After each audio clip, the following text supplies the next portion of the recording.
اللہ تبارک و تعالی صحابہ کرام کی محبت ہم سب کے دلوں میں اجاگر فرمائے۔ جو کوئی صحابہ سے محبت کرتا ہے گویا کہ اس کا ایمان تازہ ہے۔ عظمت نبی کے دین کی سمجھا گئے حسین، عظمت نبی کے دین کی سمجھا گئے حسین، ہم کو وفا کا راستہ دکھلا گئے حسین، اور جس کی مثال ملتی نہیں دو جہان میں، گردن کٹا کے مرتبہ وہ پا گئے حسین۔ اور ملے گی جنت پیے گا کوثر، اسی کو محشر میں چین ہوگا۔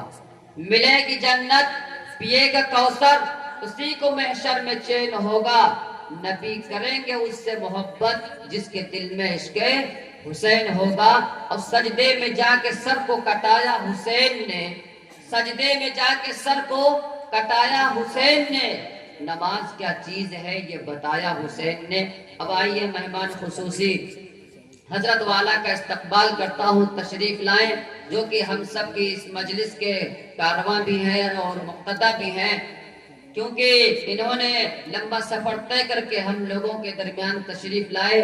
اللہ تبارک و تعالیٰ ان کے آنے کو قبول فرمائے اور ہمارے مل بیٹھنے کو قبول فرمائے۔ ان چار مصروں کی روشنی میں حضرت کا استقبال کرتا ہوں کہ جس دور پہ نازا تھی دنیا اب ہم وہ زمانہ بھول گئے، جس دور پہ نازا تھی دنیا اب ہم وہ زمانہ بھول گئے، اوروں کی کہانی یاد رہی ہم اپنا فسانہ بھول گئے، اور منہ دیکھ لیا آئینے میں پر داغ نہ دیکھا سینے میں، جی ایسا لگایا جینے میں مرنے کو مسلمان بھول گئے۔ حضرت والا تشریف لائیں اور اپنے قیمتی خطاب سے ہم تمام سامعین کو مستفیض فرمائیں۔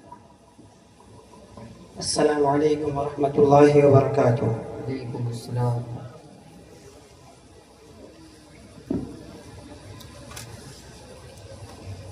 الحمد لحضرة الجلالة، الحمد لحضرة الجلالة والنعت لصاحب الرسالة، أما بعد فقد قال الله تبارك وتعالى في القرآن المجيد والفرقان الحميد: فأعوذ بالله من الشيطان الرجيم، بسم الله الرحمن الرحيم: ومن يطع الله والرسول فأولئك مع الذين أنعم الله عليهم من النبيين والصديقين والشهداء والصالحين وحسن أولئك رفيقا. وقال في مقام آخر: إن عدة الشهور عند الله 12 شهرا في كتاب الله يوم خلق السماوات والأرض منها 4 حرم. وقال تعالى في موضع آخر: هو الذي أرسل رسوله بالهدى ودين الحق ليظهره على الدين كله وكفى بالله شهيدا. وقال النبي صلى الله عليه وسلم: والذي نفسي بيده لوددت أني أقاتل في سبيل الله ثم أحيا ثم أقتل ثم أحيا ثم أقتل. رواه البخاري. وقال النبي صلى الله عليه وسلم: من صام يوما من المحرم فله بكل يوم 30 يوما. رواه الترمذي. وقال النبي صلى الله عليه وسلم: أفضل الصيام بعد صيام شهر رمضان صيام شهر الله المحرم. رواه مسلم. اسٹیج پر رونق افروز حضرت مولانا نذر محمد صاحب، محترم المقام حافظ محفوظ خان صاحب، حافظ عبدالعزیز صاحب، حافظ محمد شعبیش صاحب، مجمع میں تشریف فرما، ہمارے تمامی سامعین نیک انجام۔ شاعر کہتا ہے، اصل بات تو آپ کو یوں بتاؤں کہ میں نے کچھ اور ارادہ کیا تھا کہ بات کہیں کی جائے گی، البتہ آپ کے یہاں پہنچ کر پیش رو حضرت مولانا آصف صاحب قاسمی کا بیان اور پھر ناظم صاحب کی تمہید، اس نے موضوع کو تبدیل کر دیا. لیکن جو عنوان میں اس وقت چھیڑنے لگا ہوں وہ عنوان بھی الحمدللہ بڑا معتبر عنوان ہے. شاعر کہتا ہے تن کے ہم نہیں چلتے ہم حسین والے ہیں. ہے نا حسین والے؟ تو بولے سبحان اللہ، آواز سے بولے سبحان اللہ. تن کے ہم نہیں چلتے ہم حسین والے ہیں، شمل سے نہیں ڈرتے ہم حسین والے ہیں. اور آج دین پر آئے سر کو ہم کٹا دیں گے انشاءاللہ. آج دین پر آئے سر کو ہم کٹا دیں گے، موت سے نہیں ڈرتے ہم حسین والے ہیں. موت سے نہیں ڈرتے ہم حسین والے ہیں، اور رب سے مانگ لیتے ہیں اپنی حاجتوں کو ہم. رب سے مانگ لیتے ہیں اپنی حاجتوں کو ہم، در بدر نہیں پھرتے ہم حسین والے ہیں. ایک شاعر نے یوں کہا کہ محمد کا دنیا میں چمکا ستارہ تو جلوہ خدا کا ہوا آشکارا. محمد کا دنیا میں چمکا ستارہ تو جلوہ خدا کا ہوا آشکارا. ہر ایک دین سے اچھا محمد کا دین ہے، وہی دین اسلام پیارا ہمارا. اور نہیں جو کہ قائل محمد کے دین کا وہ پھرتا رہا در بدر مارا مارا. عزیزو محمد کا رستہ نہ چھوڑو، عزیزو محمد کا رستہ نہ چھوڑو، عزیزو محمد کا رستہ نہ چھوڑو، یہی رہنما ہے ہمارا تمہارا. اور جو بھی عرض کرنے لگا کہ اسلام کی عظمت کے مینارے ہیں صحابہ، اسلام کی عظمت کے مینارے ہیں صحابہ، اسلام کی عظمت کے مینارے ہیں صحابہ، تنویر الہی کے نظارے ہیں صحابہ. وہ چاند جو چمکا تھا طیبہ کے افق پر، وہ چاند جو چمکا تھا طیبہ کے افق پر، اس چاند کے تابندہ ستارے ہیں صحابہ. میں نے آپ حضرات کے روبرو 3 آیتیں تلاوت کی ہیں.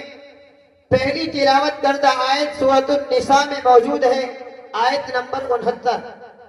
اور دوسری آیت جو تلاوت کی وہ سورۃ التوبہ میں موجود ہے، آیت نمبر 36. اور تیسری آیت سورۃ الفتح کی ہے، آیت نمبر 28. یہ 3 آیتیں تلاوت کی. اسی کے ہمراہ بخاری شریف کی ایک روایت، ترمذی شریف کی ایک روایت اور مسلم شریف کی ایک روایت بھی پیش کی ہے. انشاءاللہ ان چیزوں کو، ان آیات و احادیث کو موضوع سخن بنا کر کچھ باتیں عرض کرنے کی جسارت کر رہا ہوں.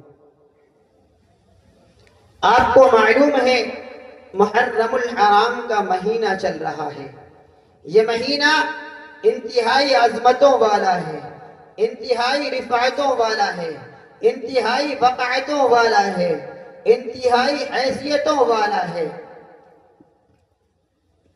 اور کیوں نہ ہوتا، یہ مہینہ تو ہے ہی ایسا مہینہ کہ رب کائنات نے قرآن مقدس میں اس کی فضیلت کا اعلان کر دیا ہے.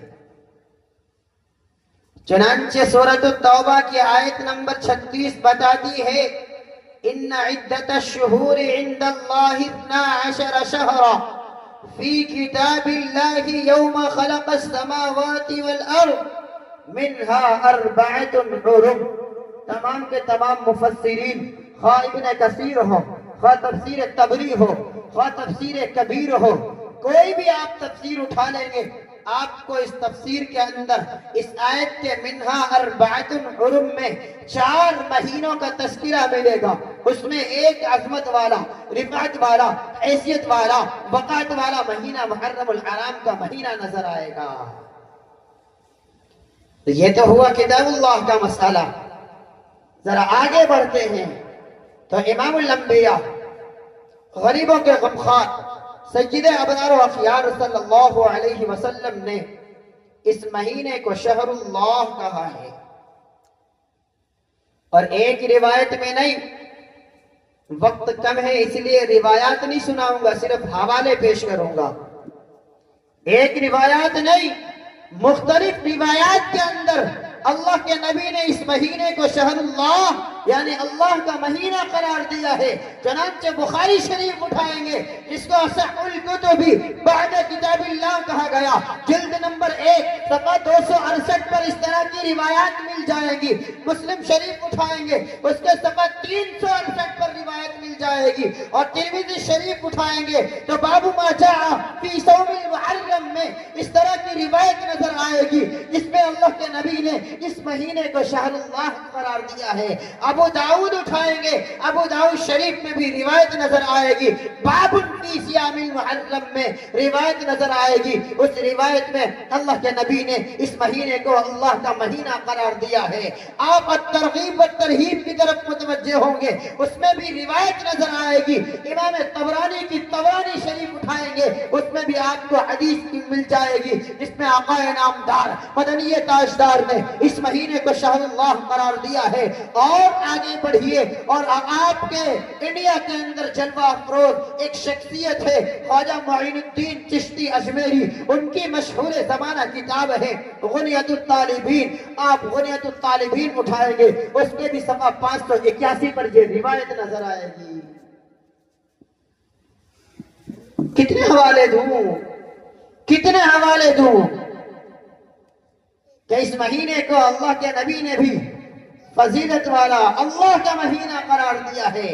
اور ابو داؤد شریف کے اندر صفحہ 330 پر حاشیہ نمبر 4 میں لکھا ہوا ہے الاضافۃ للتشریف۔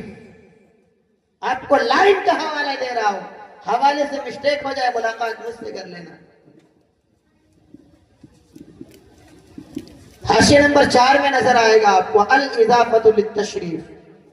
محدثین فرماتے اس کا مقصد ہے کہ اس کو شہر اللہ اس کی عظمت کے پیش نظر کہا گیا ہے، اس کی وقار کے پیش نظر کہا گیا ہے، اس کی بلندی کے پیش نظر کہا گیا ہے، اس کے احترام کے پیش نظر کہا گیا ہے۔ اور ترمذی شریف میں بھی علامہ طیبی کے حوالے سے محشی لکھتے ہیں کہ اس کی اضافت شرافت کے پیش نظر ہے۔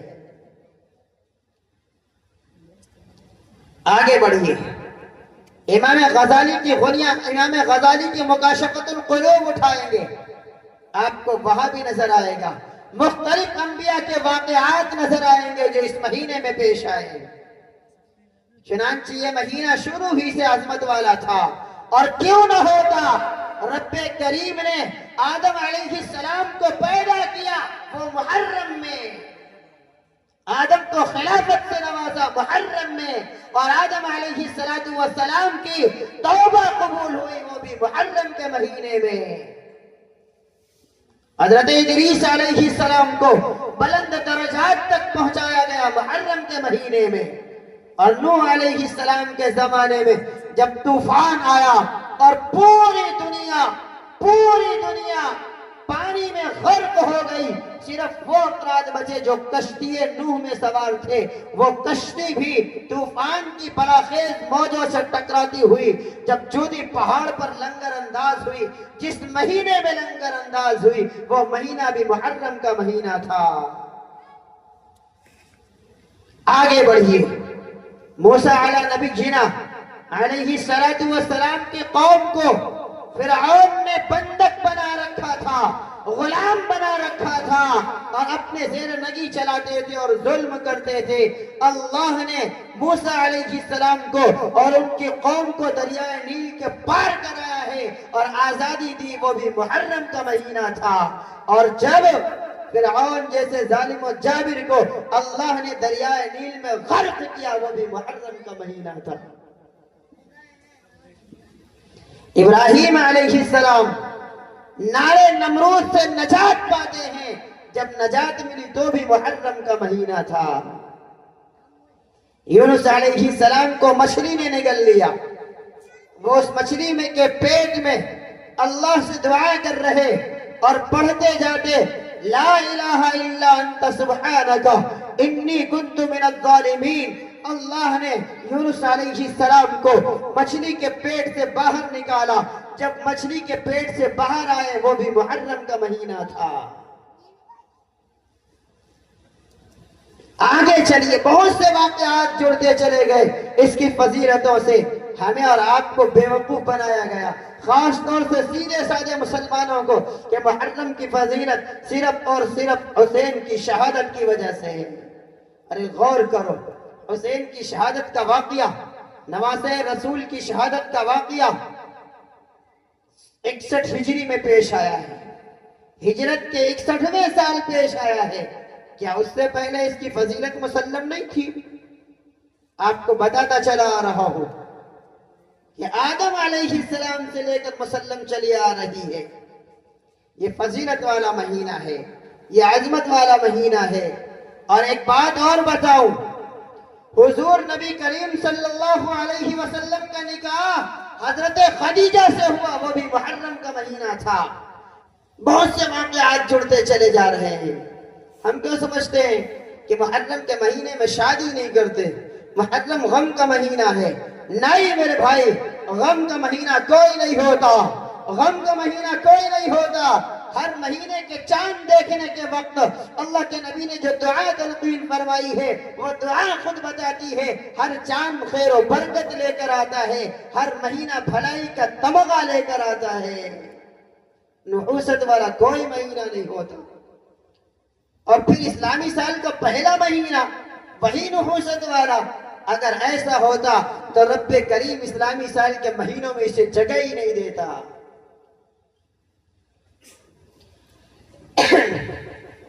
جن کا نام لے کر اس کو نحوست کے ساتھ جوڑا جا رہا ہے، حضرت حسین کی شہادت کے واقعے کی وجہ سے کہا جا رہا کہ یہ منحوس مہینہ ہے، اس میں حضرت حسین اور خاندان نبوت کی شہادت ہوئی ہے. ذرا آؤ میں بتاؤں کہ اس حضرت حسین جو انتہائی عظیم شخصیت کا حامل، جس کے بارے میں پیارے آقا نے فرمایا کہ جنت کے 2 پھولوں میں سے ایک پھول ہے میرا حسین. اللہ کے نبی نے فرمایا جنت کے جوانوں کا سردار ہے میرا حسین. اللہ کے نبی نے فرمایا کہ حسین منی وانا من حسین. اللہ کے نبی نے فرمایا کہ جو حسین سے محبت کرتا ہے وہ مجھ سے محبت کرتا ہے، اور جو مجھ سے محبت کرتا ہے وہ اللہ سے محبت کرتا ہے. ایسی عظمت والے حسین کا خاندان اور آپ کی امی کا نکاح ہوا ہے، وہ بھی محرم کے مہینے میں. یعنی شیر خدا حضرت علی کا حضرت فاطمۃ البتول کے ساتھ، فاطمۃ الزہرا کے ساتھ جو نکاح ہوا ہے، اور پیغمبر نے نکاح کیا ہے محرم کے مہینے میں. اگر محرم کے مہینے میں شادی بیاہ کرنا منع ہوتا، نعوذ باللہ من ذالک، تو نبی کیوں کرتے؟ نبی صرف کراتا ہی اس لیے ہے تاکہ امت جانے یہاں پہ یہ کام منع نہیں ہے، بلکہ نبی کی سنت ہے. اور آگے چلیے، حضرت حسین رضی اللہ تعالی عنہ کی صاحبزادی کا نکاح حضرت حسن کے بیٹے کے ساتھ ہوا ہے، جس کے بارے میں ہم ڈھکوسلا کرتے ہیں اور 7 محرم کو مہندی اٹھاتے ہیں، تخت نکالتے ہیں کہ قاسم کی شادی کا تخت ہے. ارے جھوٹو، کیا قاسم نے ڈھول بجا کے شادی کی تھی؟ قاسم نے ہنگامے کر کے شادی کی تھی؟ ایسا نہیں ہو سکتا. حضرت حسن کے صاحبزادے تھے، نواسہ رسول کے بیٹے تھے، اور جو ان کی بیوی ہونے والی تھی وہ بھی نواسہ رسول کی صاحبزادی تھی. بیٹا حسن کا تھا، بیٹی حسین کی تھی، اور نکاح محرم میں ہو رہا تھا، تاکہ امت یہ سمجھ لے کہ محرم کے مہینے میں شادی بیاہ منع نہیں ہوتا، محرم کے مہینے میں اچھے کپڑے پہننا منع نہیں ہوتا، محرم کے مہینے میں عورتوں کو زیور اتار دیا جاتا ہے. ایسا کرنا گناہ ہے، زیور اتارنا نہیں بلکہ زیور پہننا چاہیے، زیور پہننا منع نہیں ہوتا. ابھی میری سسرال میں ایک شادی تھی، کہنے لگے کہ محرم کے مہینے میں، بالکل محرم کے مہینے میں رخصتی ہوگی، اور ہوئی محرم کے مہینے میں رخصتی. اس سے میں خود کہا کرتا ہوں کہ میں دارالعلوم دیوبند میں پڑھتا تھا، میری شادی طے ہوئی. اگر والد محترم نے مجھ سے معلوم کیا ہوتا، خود عالم دین ہے الحمدللہ، اور کتنی سادگی کے ساتھ شادی ہوئی ہے، کوئی رسم نہیں، کوئی رسم نہیں، ساری باتیں فون پہ ہوئی، اور الحمدللہ خسر بھی عالم دین ہے.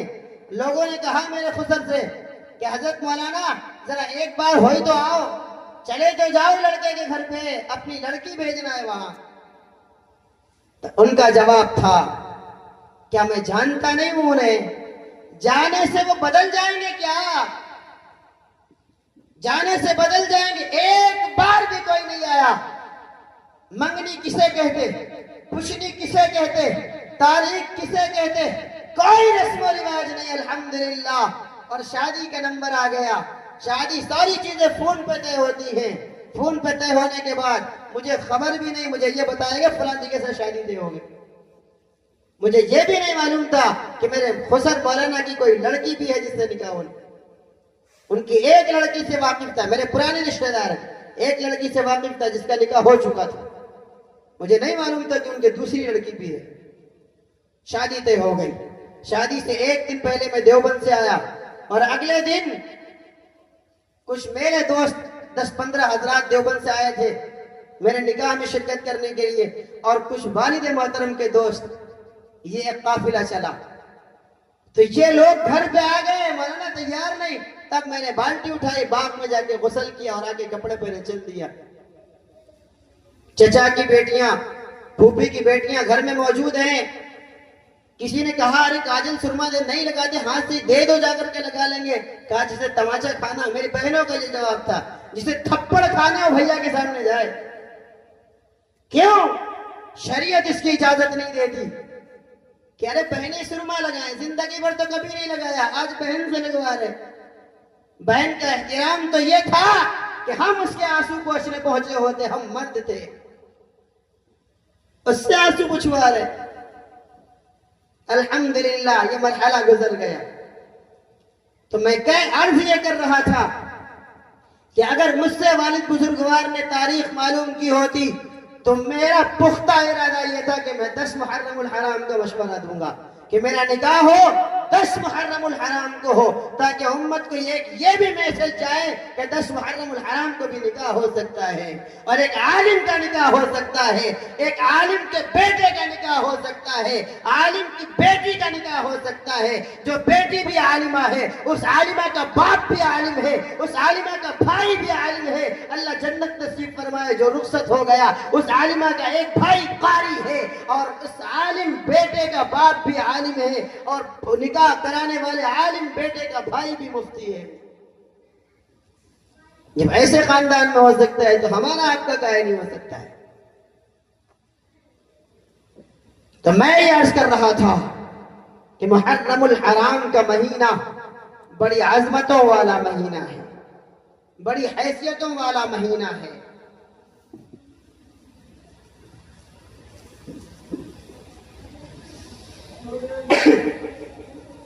اس مہینے کی بڑی فضیلتیں ہیں، اس مہینے میں عمل کا ثواب بڑھ جاتا ہے۔ ہمارا آپ جو بھی کام کرتے ہیں کیوں کرتے ہیں بھائی؟ ثواب کے لیے تو کرتے ہیں۔ ہم نمازیں پڑھتے ہیں کیوں؟ ثواب ملے گا۔ نوافل پڑھتے ہیں کیوں؟ ثواب ملے گا۔ اللہ پیسہ دیتا ہے، عمرہ کرتے ہیں کیوں؟ ثواب ملے گا۔ زکوٰۃ دیتے ہیں کیوں؟ ثواب ملے گا۔ قربانی کرتے ہیں کیوں؟ ثواب ملے گا۔ دوسروں کی مدد کرتے ہیں کیوں؟ ثواب ملے گا۔ حتیٰ کہ جو بھی نیک کام کرتے ہیں مقصد یہ ہوتا ہے کہ ثواب ملے گا۔ آپ کے روبرو بیان کروں کیوں؟ ثواب ملے گا اور امت کا کچھ فائدہ ہو جائے گا۔ لیکن میرے بھائی ایک بات یاد رکھیں، ثواب کے حاصل ہونے کے لیے رب کریم نے ایک شرط لگائی۔ ثواب تو ملے گا لیکن اسے ملے گا جو مومن ہوگا۔ کسے ملے گا بھائی؟ جو ایمان والا ہوگا۔ ایمان کے بغیر ہے تو ثواب کا کوئی معیار نہیں۔ ثواب تو ملے گا لیکن اسے ملے گا جو اللہ کی وحدانیت کا اقرار کرتا ہو۔ ثواب تو ملے گا لیکن اسے ملے گا جو ختم نبوت کا پابندی سے احترام کرتے ہوئے دل سے یقین کے ساتھ اس کا اظہار کرتا ہو۔ ثواب تو ملے گا لیکن اسے ملے گا جو قرآن کو کتاب اللہ ہونے اور ایک ایک حرف کے سچے ہونے کا اعتبار اور اعتماد رکھتا ہو۔ ثواب تو ملے گا، لیکن اسے ملے گا جو صحابہ کرام کو تنقید سے بالا تر سمجھتے ہوئے ہر ایک کو ولایت سے اعلیٰ سمجھتا ہو۔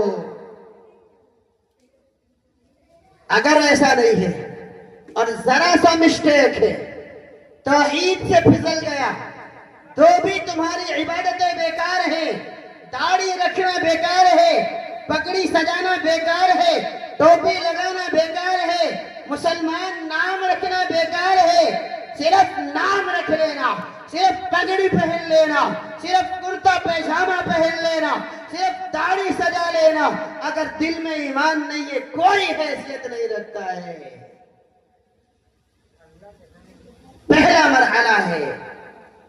مرحلہ ہے کہ دل میں ایمان ہونا چاہیے، اور ایمان بھی کیسا؟ رب ایمان کو قبول کرے گا، رب ایمان کو معتبر مانے گا، اس ایمان کو جو ایمان صحابہ کے جیسا ایمان ہوگا، نبی کے یاروں کے جیسا ایمان ہوگا۔ لیکن محرم میں رب جسے معیار قرار دے، رب جسے بنیاد قرار دے، فَإِنْ آمَنُوا بِمِثْلِ مَا آمَنْتُمْ بِهِ، قرآن اعلان کرے۔ کئی مقامات پر قرآن نے مختلف پیرایوں سے اس بات کا اظہار کیا ہے کہ آپ کے اور ہمارے لیے صحابہ کا ایمان معیار ہے۔ محرم الحرام میں وابیرہ کر کے ان صحابہ کے ایمان پر دھکا لگایا جا رہا ہے۔ اس صحابہ نعوذ باللہ اہل بیت کی مخالفت کی وجہ سے ایمان سے خارج ہو گئے، اور کس کو؟ بڑے بڑے صحابہ کرام کو، حضرت عمر جیسے جلیل القدر صحابی کو کیا کہتے ہیں کہ ایمان سے خارج ہو گئے۔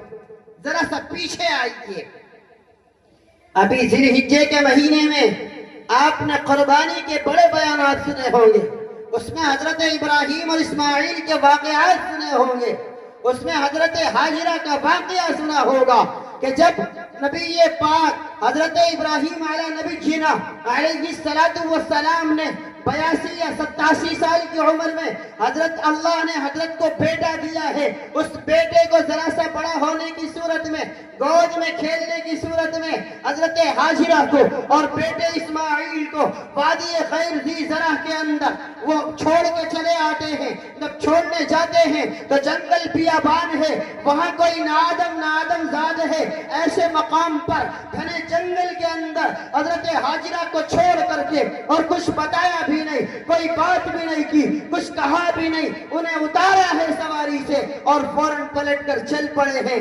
اللہ کی طرف سے اشارہ تھا کہ بات بھی نہیں کرنا، کوئی تسلی کے الفاظ بھی نہیں کہنا، کیوں؟ ایمان حاجرہ کا امتحان ہونا تھا۔ ابراہیم کا تو امتحان تھا ہی، ساتھ میں بی بی حاجرہ کا بھی امتحان تھا۔ حضرت حاجرہ نے فوراً دامن پکڑ لیا، پلو پکڑ لیا۔ میرے سرتاج، ظاہر سی بات ہے ایک بیوی، وہ بھی نیک پارسا بیوی، نبی کی بیوی، کتنی متقی ہوگی وہ پرہیزگار نیک بیوی اپنے نیک پرہیزگار متقی شوہر کا دامن پکڑ لے، اور پکڑے بھی ضرور۔ کسی بھی بیوی کو ہو، چاہے گئی گزری بیویاں ہوتی وہ بھی شوہروں کا دامن پکڑتی، کوئی بات ہوتی اپنے شوہر سے کہتی ہمیں یہ پریشانی، تو وہ کیوں نہ کہتی اپنے شوہر سے؟ فوراً دامن پکڑا، کیا جی تم تو مجھ سے اتنی محبت کرتے، تم تو اتنے نرم دل ہو، تم تو ایسے رقیق القلب ہو، تم تو ایسے مشفق و مہربان ہو۔ بتانے لگی، تعریف کرنے لگی، لیکن مجھے اس جنگل میں کس کے سہارے چھوڑ کے جا رہے ہو؟ یہاں تو کوئی کھانے کی چیز بھی نہیں ہے، یہاں تو کوئی آدمی آدمزاد بھی نہیں ہے، کس کے سہارے اتار کے جا رہے ہو؟ ذرا کچھ تو بتاؤ۔ ابراہیم ذرا آگے بڑھنے کی کوشش کر رہے ہیں۔ حضرت ابراہیم علیہ السلام اپنی کوشش میں لگے کہ چھوٹ جائے میں چل دوں۔ جب بیوی نے دیکھا کہ یہ کوئی جواب نہیں دیں گے تو ذہن میں آیا ایسا تو نہیں رب کا اشارہ ہو، بیوی بھی تو نبی کی بیوی تھی، ایسا تو نہیں کہ اللہ کا اشارہ ہے۔ بیوی حاجرہ نے کہا اچھا ایک بات بتا دو، صرف یہ بتا دو کہ اپنی مرضی سے چھوڑنے چلے ہو یا اللہ کا اشارہ ہے۔ تو اللہ کی طرف سے حضرت ابراہیم علیہ نبی جینا علیہ السلام کے قلب میں الہام ہوا، اشارہ ہوا کہ اشارہ کر دو۔ فوراً ابراہیم علیہ السلام نے یوں اشارہ کیا کہ اپنی مرضی سے نہیں چھوڑا، جنگل میں تمہیں اتارا اپنی مرضی سے نہیں اتارا ہے بلکہ اللہ کے اشارے پہ اتارا ہے۔ فوراً ہاجرہ نے اس دامن کو چھوڑ دیا۔ ایمان دیکھو، ایمان دیکھو، اور کہنے لگی کہ جو اللہ آپ کو اتنے بڑھاپے میں بیٹا دے سکتا ہے وہ اللہ اس بیٹے کو جنگل میں پال بھی سکتا ہے، جائیے، کوئی ضرورت نہیں آپ کی۔ چلے گئے، ایک مشکیزے میں پانی دے گئے تھے، تھوڑے سے کھجور دے گئے تھے۔ کئی دن چلتے، 2-4 دن کے بعد کھجوریں ختم، پانی ختم۔ اپنا تو نہیں، بیٹے کا قلق پیدا ہوا کہ ننھا سا بچہ نبی کا بیٹا ہے اور نبی نے رو رو کے اللہ سے مانگا ہے تب ملا ہے، یہ ضائع ہو جائے گا تو اچھا نہیں ہوگا۔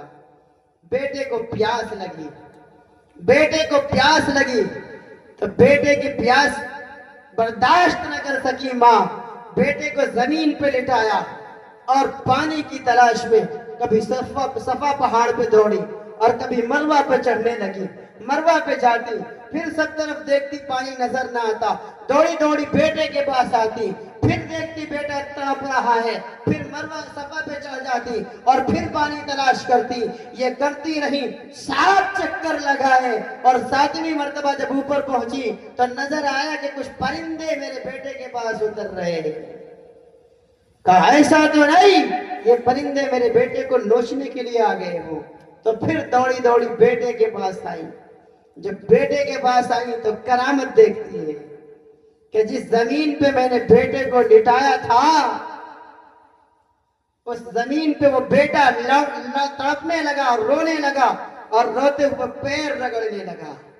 ننھے سے اسماعیل نے جب پیر رگڑا، ایڑی رگڑی، تو اللہ کی رحمت نے جوش مارا اور رگڑتے ہوئے ایڑی کے مقام سے پانی کا چشمہ ابلنے لگا۔ فوراً حضرت ہاجرہ کی زبان سے نکلا زم زم۔ یہ زمزم کا لفظ عبرانی زبان کا، عربی کا نہیں، اس کا معنی ہوتا ہے ٹھہر جا، ٹھہر جا۔ لیکن اللہ نے اسی لفظ کو عربی میں منتقل کر کے اس کا وہی نام منتقل کر دی، متعین کر دیا۔ اور آج بھی پوری دنیا کے لوگ زمزم کا پانی زمزم کے نام سے یاد کرتے ہیں۔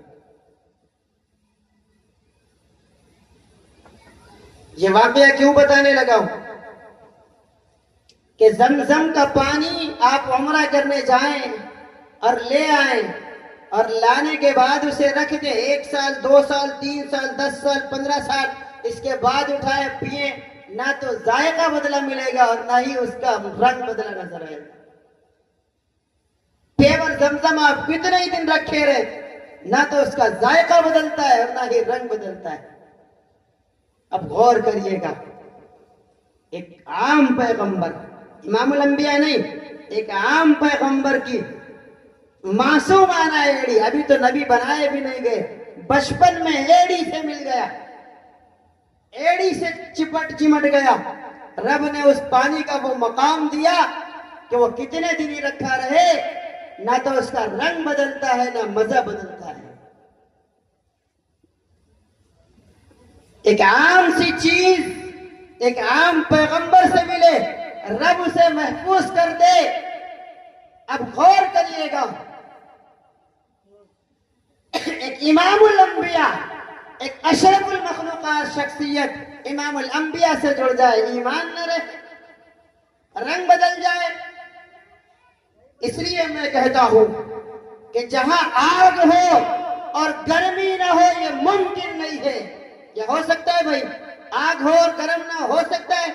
نہیں ہو سکتا۔ آگ ہوگی تو گرم ضرور ہوگی، ورنہ وہ بجھا ہوا کوئلہ ہوگا۔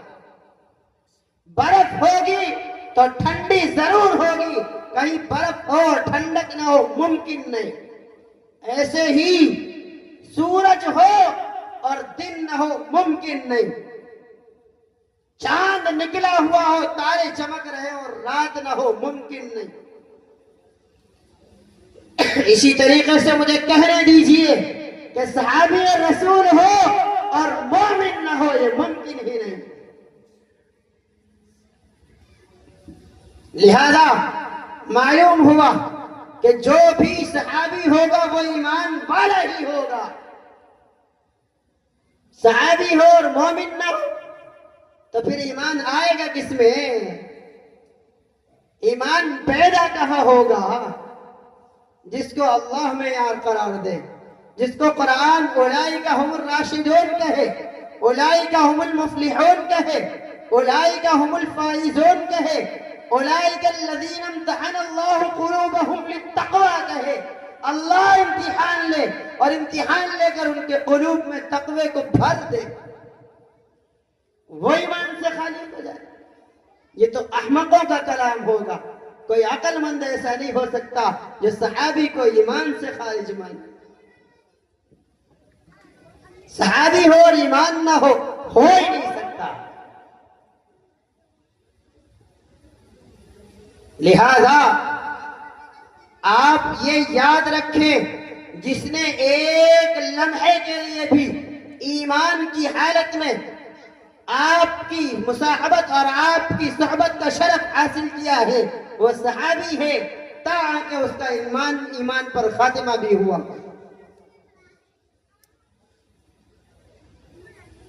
لہذا جو ادنا درجے کا صحابی بھی ہوگا، ہم اہل سنت والجماعت کا یہ عقیدہ ہے کہ بعد کا بڑے سے بڑا ولی بھی بلکہ دنیا کے سارے کتب اور ابدال بھی مل کر کے اس ایک ادنا سے صحابی کے مقام و مرتبے کو نہیں پہنچ سکتے.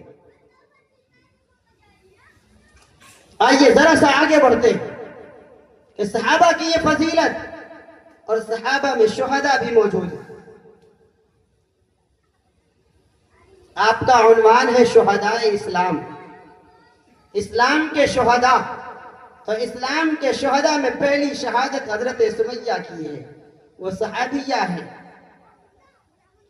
یہاں تک کہ دور نبوت میں 23 سالوں میں 256 صحابہ کرام نے اس دین کے لیے شہادت دی ہے. مختلف مقامات پر مختلف صحابہ کی شہادتیں نظر آتی ہیں. چنانچہ بدر کا میدان اگر آپ غور کریں گے تو بدر کے میدان میں 14 صحابی شہید ہوتے نظر آ رہے ہیں.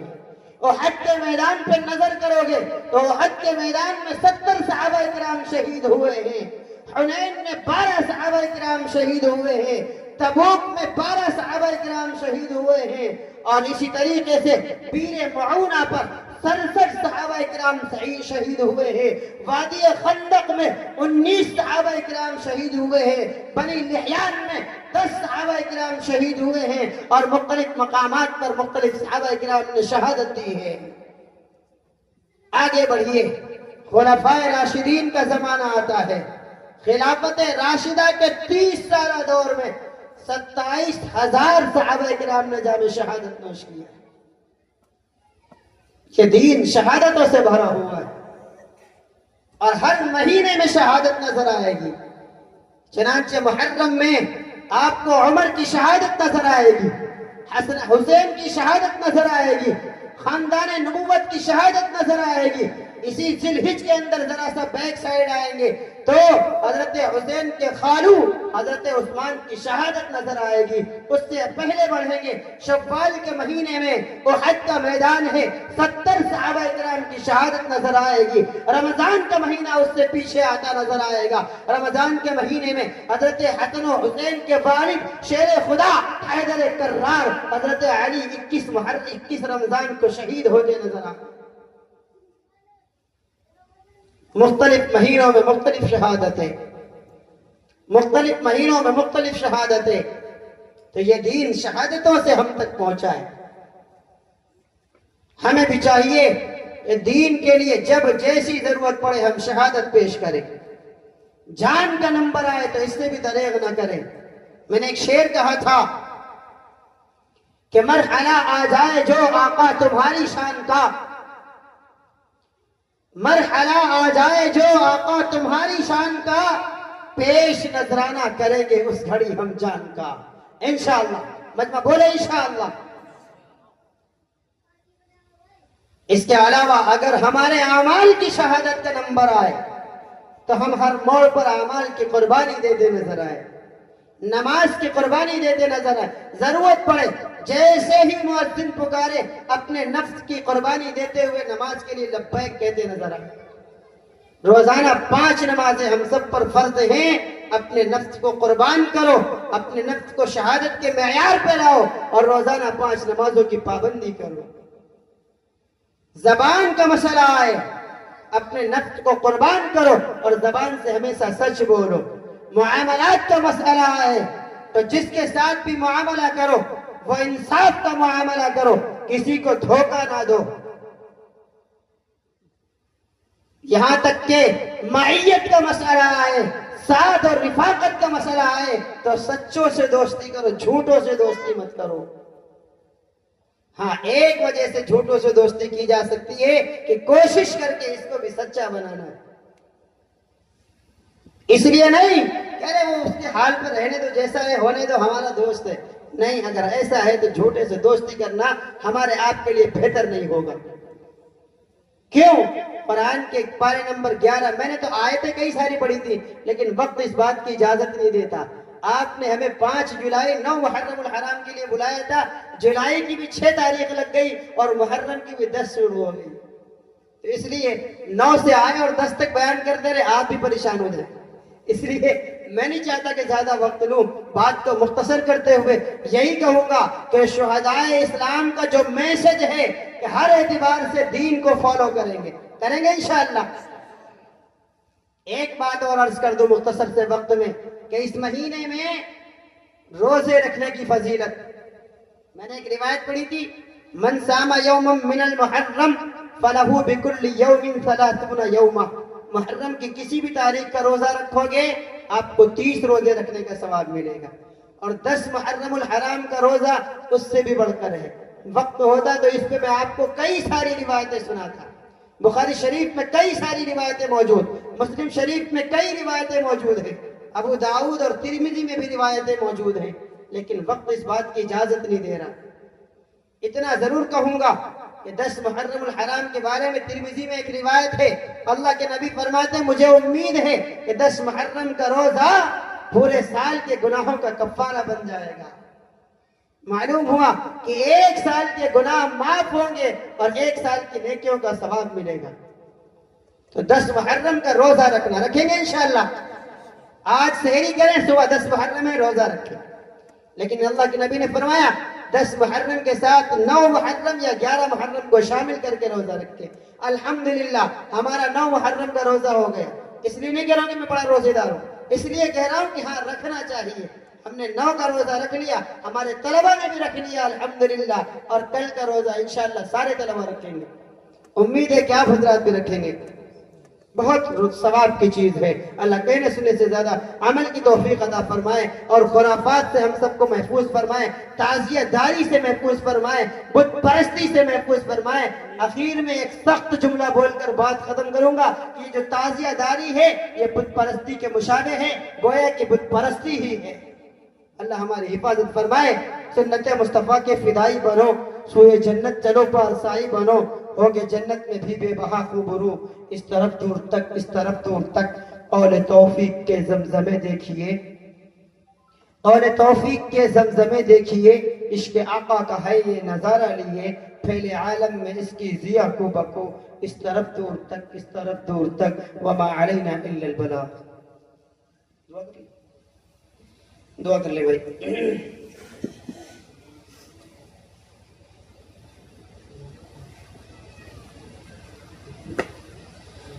اللهم صل على سيدنا مولانا محمد وعلى آل سيدنا مولانا محمد وبارك وسلم. اللهم إنا نسألك من خير ما سألك منه نبيك محمد صلى الله عليه وسلم, ونعوذ بك من شر ما استعاذك منه نبيك محمد صلى الله عليه وسلم. لا إله إلا الله الحليم الكريم, سبحان الله رب العرش العظيم, والحمد لله رب العالمين. اللهم إنا نسألك موجبات رحمتك وعزائم مغفرتك والغنيمة من كل بر والسلامة من كل إثم. لا تدع لنا ذنبا إلا غفرته ولا هما إلا فرجته ولا دينا إلا أديته ولا مرضا إلا شفيته ولا حاجة هي لك رضا إلا قضيتها يا أرحم الراحمين یا کرم الاکرمین، یا الہ العالمین. ہم سب کے گناہوں کو معاف فرما، ہماری خطاؤں سے درگزر فرما، ہماری نمازوں کو قبول فرما، ہمارے روزوں کو قبول فرما. ہم سب کو اہتمام کے ساتھ عبادات میں لگنے کی توفیق مرحمت فرما. اے اللہ ہمارے تمام تر اعمال کو سنت کے مطابق بنا دے. اے اللہ ایک ایک عمل کو سنت نبوی کے مطابق کرنے کی سعادت نصیب فرما دے. اے اللہ ہمارے دلوں میں نیکیوں کی محبت پیدا فرما دے، ہمارے دلوں میں برائیوں سے نفرت پیدا فرما دے.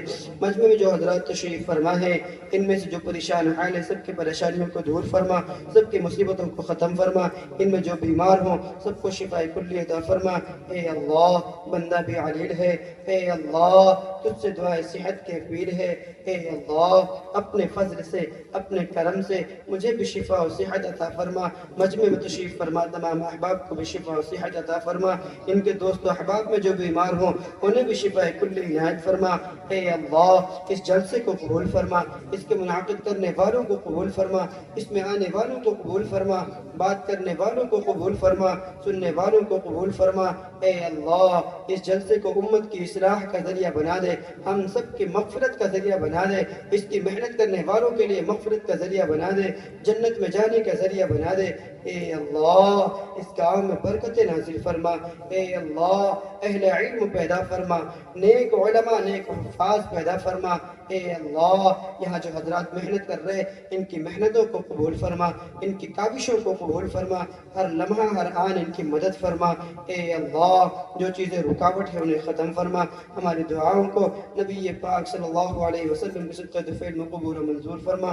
ربنا تقبل منا انك انت السميع العليم وتب علينا انك انت التواب الرحيم. وصلى الله على النبي الكريم برحمتك يا رحمن.